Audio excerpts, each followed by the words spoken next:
I think people get tattooed because, there's not a lot of real stuff left in the world, and it's all like a 24-hour news cycle. Nothing lasts. With tattooing, it's blood, it's pain, it's permanence.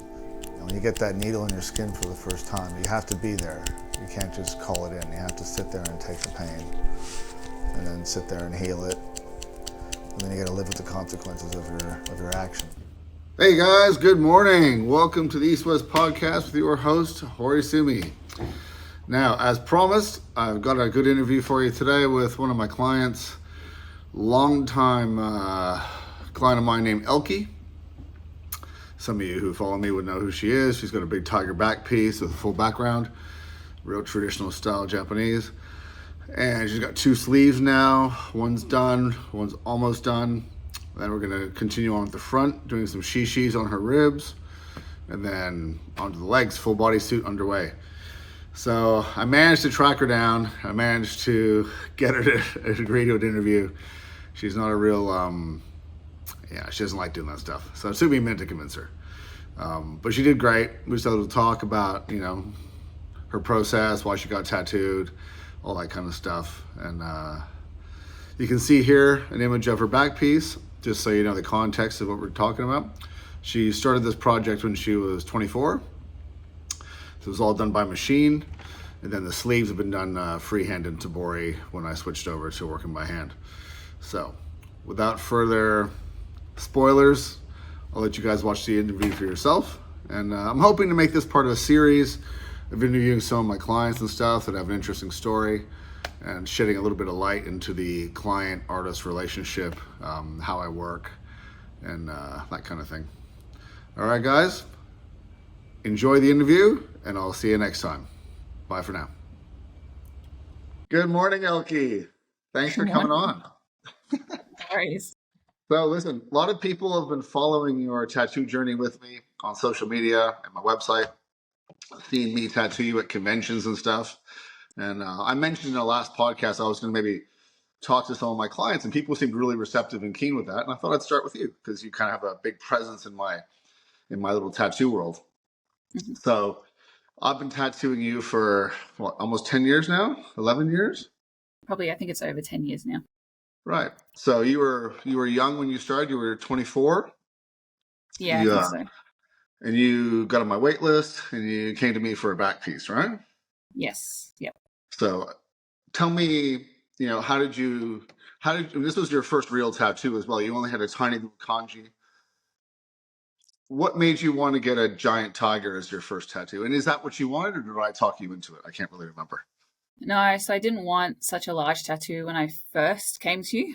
So you did talk me into it. Oh, not talk me into it. I wanted something that I could cover with a singlet top, I remember coming in, and then you explained how weird that would look on a back, and how when you get tattooed, you should get something that when you stand there naked, it looks good as like a piece by itself. So like you kind a of talked me, piece. Yeah, like a standalone piece. And right. So you talked me into kind of getting a big tiger, and then as soon as I started, I kind of couldn't stop, and that's when we went into like getting a background as well and everything. That's right. So we started with just the tiger itself, no background. Yeah. And then we added the bamboo and the rock and the wind bars. Yeah. So I wish I'd started with the background to start with, because I wish we'd gone background first, and I'd made that decision straight away.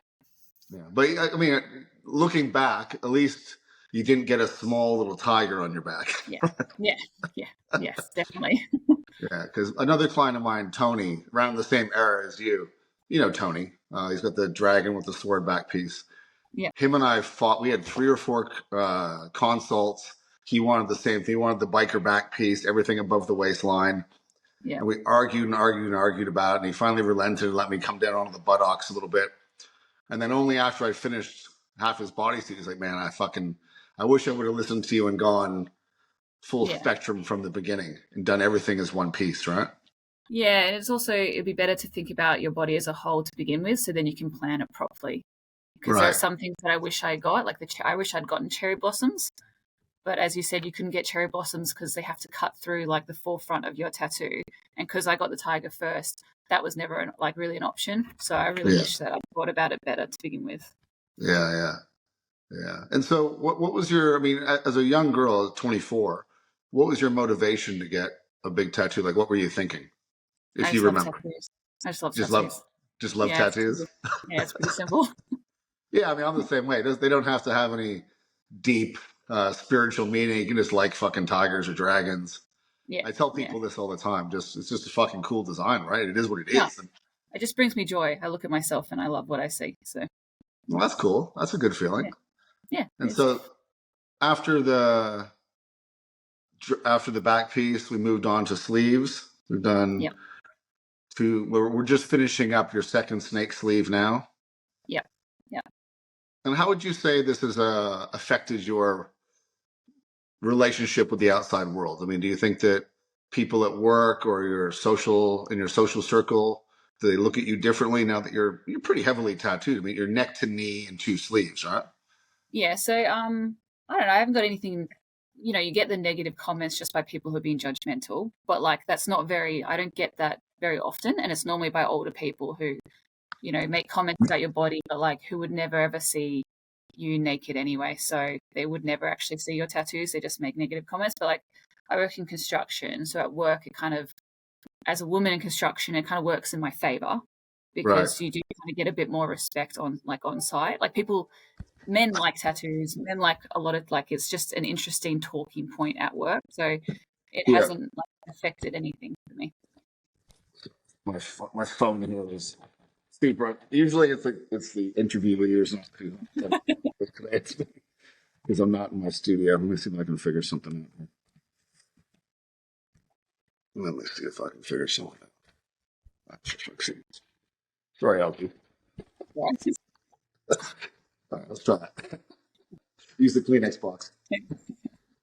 Yeah, so I mean, you're pretty heavily tattooed for someone who started young and got all the right things. You didn't get a bunch of tough stickers. You didn't get like a fucking dream catcher under your boobs or anything like that. You know. They're cool as well. People should get what they want. And so, how did you come across my work? How is it that you found me? I just googled it. I googled good Japanese tattooers in Australia, and that's how I got to you. And then I was because I wanted a tiger specifically, so got to the top Japanese tattooist in Australia, and then looked at which tigers I liked the best, and yours was pretty much the like I liked your tigers the best out of everyone. Oh, that's nice. That's nice. And you were on my wait list for a little while. Do you remember? Not too long, but yeah, I was on your wait list. Yeah. Yeah. Okay. And so you were like in the first way when you got tattooed when I first opened my shop. We started at Authentink, right? Yes. Yeah. Back when it was just small and it was just a few people. Yeah. So you had your 1 year or like anniversary within the first year of me being tattooed. So it was Okay. definitely like right when you opened. Right. Okay. And so, I mean, from being tattooed, from getting your back piece, did you ever think you'd end up in Japan marching with the Yakuza No, on the streets of Tokyo? no, it was a pretty unique experience. Right. So we went to Sanjay Matsuri. Was that 2018? I don't know what year it was. It was like 4 or 5 years ago, though. Yeah, it was 2017 or 2018. We went to Tokyo, went to the Mm. Sanjay Matsuri. You put on a fundoshi, Yep. traditional style, Yeah. It and was then I think intense. you had a bikini top, and you were walking down the streets of Tokyo semi-naked with. Yeah. It was an experience. Like it was good. I'm really glad I did it, but it was really intense. So Oh yeah, it's super intense, right? yeah. But I mean, now you've been sort of indelibly marked into the history of Japanese tattooing. I mean, millions of people would have seen your photos of your back. Thousands would have taken your photo. You know, it was pretty cool, right? Yeah, that makes me a bit self-conscious when you say it like that. No, it was good. Everyone was really friendly. Everyone who hosted us was like incredibly hospitable. It was a really good experience. Yeah, it was cool, right? And you see, like I talk a lot in my podcast about real tattooing and real tattoo culture and these things. You can see when you go there, the people that are really devoted to Japanese tattooing, how it's a whole world unto itself. Yeah. You know, Yeah. and It's pretty incredible. yeah, that's what I love about Japanese tattooing. I mean, and I use your back piece a lot. It's on my website as the splash page. It's a really powerful, strong tattoo. And I attribute that a lot to you trusting me, right? In terms of, when we finally got through the consult process, you're like, yep, you do what you got to do. And you let me do my thing. I think it brings a lot more, and this is for every artist, I think it brings a lot more power to the tattoo when it's not being micromanaged or art directed by committee, Well, I'm probably like the least creative person on the planet. So, like, I don't really know what will look good. And the reason why I came to you was because I liked your pieces. So, why would I micromanage someone who it's their profession and that's what they do when I would like fuck it up essentially? That's a good point. Well, you'd be surprised though. People try. Now, plans for the future. We're going full bodysuit with you. Yeah, full bodysuit. I'm very keen. I'm not very scared about getting my front done because I am a wimp, as we have discovered every single time I get tattooed. So I'm very nervous about how much it's going to hurt. But just going to focus on the finished piece. But yeah, full bodysuit. So we're doing the big shishis on the ribs, right? That's what we've discussed, yes. And some more peonies. Probably, and then, have we talked about your legs? What the plan is for your legs? No, not yet. No, we'll just focus on getting the front done. Yep. Now, how would you find the comparison? Because you got your back piece pretty much all done by machine. Yep. Outlined, shaded, colored, all by machine, right? Yeah. Then the sleeves were done outline machine, shading and colored by Tabori. Yeah. Now, how would you find the difference between those two experiences? I'm going to be honest. Like, my pain threshold is incredibly low. So, to be honest, it all hurts. It all hurts. But also, I don't really think you can compare the pain in like your ribs with your arms. Like arms are I feel like arms are just a lot easier than your back in general. Like, well, you don't cry as much by Tabori. I used to cry a little bit by machine, right? Yeah, but that was also on my back, so I feel like to be honest, I don't know. Like to me, it just all hurts. So I guess my reactions are a better indication, which you would know more than me. This is why I don't take you to conventions anymore, because you end up crying in the booth. It's bad for business.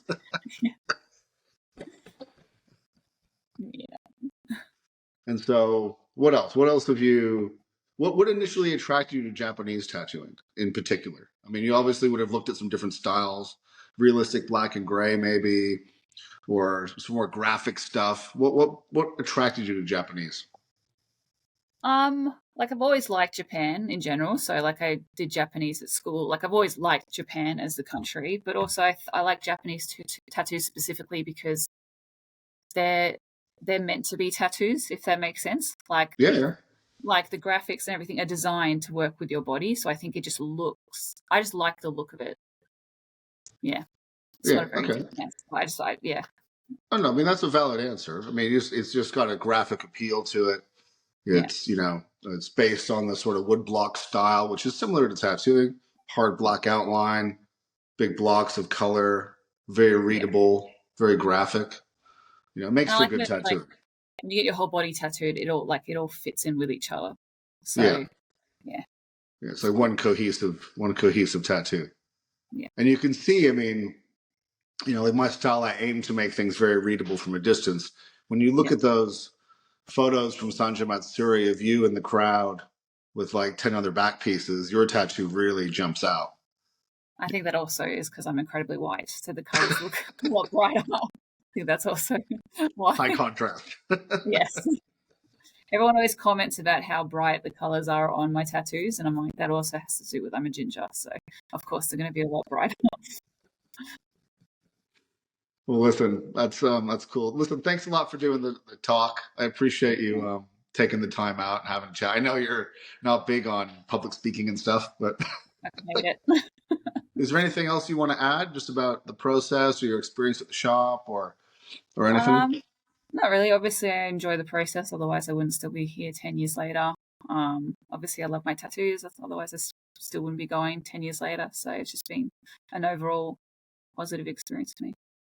Cool. Well, I'm glad you're continuing going on. I look forward to it. We have a session in a few weeks, I think, to finish your arm. Off my arm, and then I think we're doing the outline for my front in October or November. Yeah, awesome. Awesome. All right. Well, I look forward to it. I'll see you in a few weeks, Elkie. Okay. All right. All right. Thanks. Thanks for coming on. No worries.